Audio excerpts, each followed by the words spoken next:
My name is Lily Madwhip, and I don't need a therapist. Do you think Roger is with God, Lily? That's my therapist. Her name is Miss Christie. She's about my mom's age, but uses less makeup. Probably because she doesn't have any kids of her own. Miss Christie wears a little chain around her neck with a cross on it. She also wears a jacket with too many buttons and not enough holes. I wonder what all those extra buttons are for. She always wears the same jacket. Does she only have the one, or does she have lots of jackets that all look the same? I'm never going to know the answer to these urgent mysteries. Ever since Roger died, I have to sit in this room twice a week with shelves full of books about child psychology and drawings by other kids on the walls, and talk to Miss Christie. I guess Mom and Dad thought I wasn't handling Roger's death appropriately. Well, Mom didn't anyway. Dad doesn't really talk to either of us much anymore. Mom is out in the waiting area with Pashkar. I'm not allowed to bring Pashkar in with me when I talk to Miss Christie. Other kids get to bring things in. There's this girl with black hair who always shows up with a teddy bear that chuckles when she squeezes it. One kid even brings a toy fire engine with flashing lights. Flashing lights can cause seizures. I don't think Miss Christie likes Pashkar. Sure, I shrug. Roger is in heaven. Roger isn't in heaven. He's not in hell either. Roger's not in some underground cave filled with red demons carrying pitchforks that stab him as flames shoot out of rocks. He's not sitting on a cloud with a harp either. I think he'd be pretty annoyed if someone handed him a harp. He'd probably throw it at them and call them an ass face. And Roger's on the other side of town in a place called Holy Oaks Cemetery, where Mom and Dad paid for a plot in the back by a willow tree and a creepy stone crypt with an angel on top that looks nothing like a real angel. They got a little polished stone marker to put on his grave that just says Roger T. Madwhip in all caps, and beloved son in cursive underneath. And that's where Roger is. There in his dead body, in a suit he'd probably make a face at if you told him he had to wear it. In a coffin with white padding, I suppose in case he gets uncomfortable. Lying in the dark, 6 feet underground, with dirt and worms on top of it all. Pashkar says Roger is in purgatory, which I guess means laying in your dead body until they decide what to do with you. Did you know that there's over 200 bones in most people?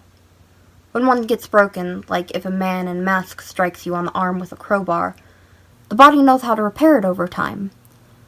Unless the body is dead. Then they just stay broken forever, I guess. Roger ended up with lots of broken bones. Some of them were broken more than once, too. It was like a dozen guys in masks and crowbars just pounded on him for an hour.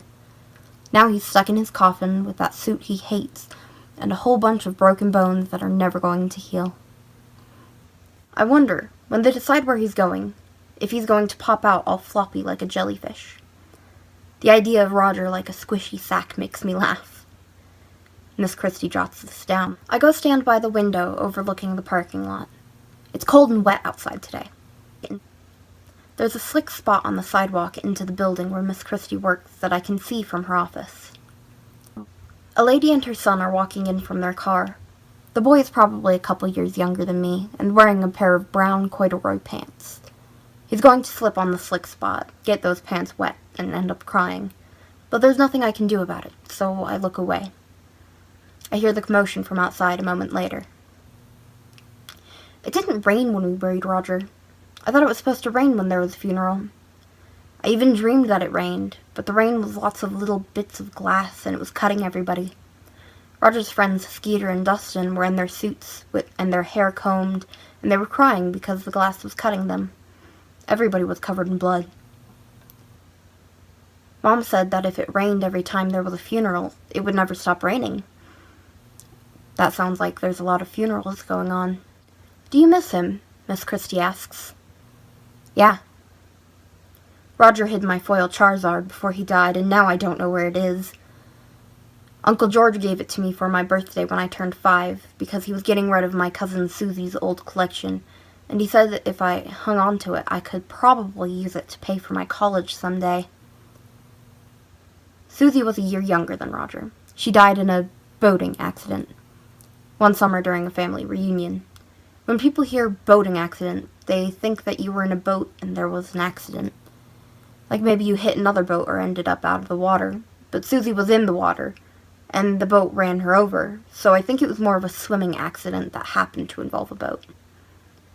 I was there when it happened, but that's a whole other story. Ever since, I don't like going into the water. Not as long as there's still boats, and sharks, and piranhas. Do you ever feel like crying? Miss Christie asks. She dyes her hair. She doesn't think anyone knows, but I know. I suppose if I really wanted to blow her mind, I could ask Pashkar where she gets it done, and maybe the person's name, and who does it for her. Maybe then people will stop treating me like I'm making things up. Or maybe they'll want to cut open my brain. Roger said they would do that if they thought I really did see things before they happen. But Roger's dead now. And I don't want them cutting open my brain, so I don't tell Miss Christie I know her hair color's fake. I already cried, I say instead.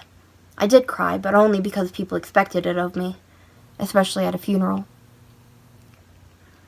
I just want to get back to school and see my friends. I don't have any friends at school. I used to have a friend named Rachel, but I warned her that her dog Ruffy was going to have seizures and die, and she stopped being my friend. Other kids think I'm weird. Jeffrey Baker calls me Mad Lily. That's okay, because Pashkar says puberty isn't going to be kind to Jeffrey. If I really wanted to be mean, I could tell everybody that he still wets the bed sometimes, but Pashkar tells me not to be mean. Being mean lands you in purgatory. Miss Christie writes something in her notebook about me. I think it says that I'm uncooperative and repressing my emotions.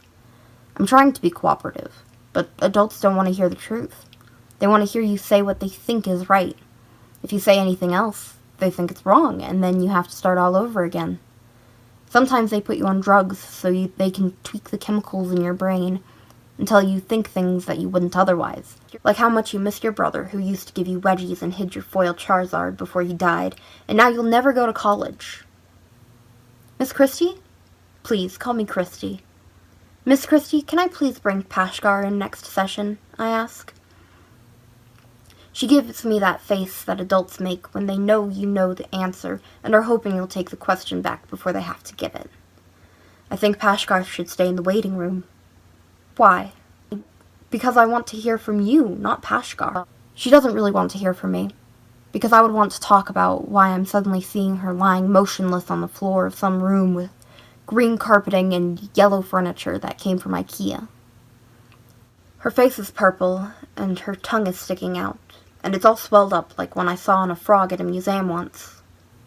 The frog was dead, too. The world is decorated with dead things. I want to ask her if she feels dizzy or lightheaded, and if she had enough to eat at lunch. I wonder if IKEA is an acronym, kind of like the one I see on the wristband they'll give her out at the hospital. DNR. She thinks you're schizo, ass face, Roger says in my head. She thinks you think your doll talks to you. I climb up. I don't feel safe without Pashkar. When I see things before they happen like this, Pashkar often explains them to me. I don't know why he came to be with me. Maybe because in all the world, I'm the only person that bothered to name their doll Pashkar. Maybe he knew I could see things before they happen, and came to keep me company, and by crazy coincidence, I gave the doll the same name as him. All I know is he says he's an angel, and not to be afraid, and that always makes me feel better. The time for my session finally runs out, and Miss Christie escorts me to the waiting room where Mom and Pashkar are sitting with other parents and their kids. My mom is talking to the mother of the boy who fell on the slick spot outside. He's sitting beside her with teary eyes and a long snot coming out of his nose. Gross. Miss Christie takes Mom aside, and they have a conversation in whispers, so I take Pashkar aside and also have a conversation in whispers. Two can play at that game. I know Miss Christie is telling my mother about emotional representation, and my mother is asking Miss Christie about pharmaceutical solutions. My mother likes pharmaceutical solutions. I ask Pashkar what DNR stands for. Then I have to ask him what resuscitate means. Sounds like I'm not going to be seeing Miss Christie anymore. I want to warn her, but I don't know what to warn her about. Is it a bad fall? Does she have a heart attack? She looks healthy enough. I wish I got a fuller picture when I see things before they happen. But then, does it even matter? Nobody ever listens to me. Mom wants me to stop making things up and explain the bad stuff that seems to always happen to me. Dad thinks I'm cursed and causing these things to happen. They sleep in separate beds now, and Dad spends a lot of time out in the garage, drinking and banging on Roger's drum set. I wonder if Miss Christie will go to purgatory like Roger. Miss Christie turns to me and flashes her fake smile. See you next Tuesday, okay, Lily? I fake smile back at her, shaking my head sadly. Okay. Maybe I am cursed, but I don't need a therapist.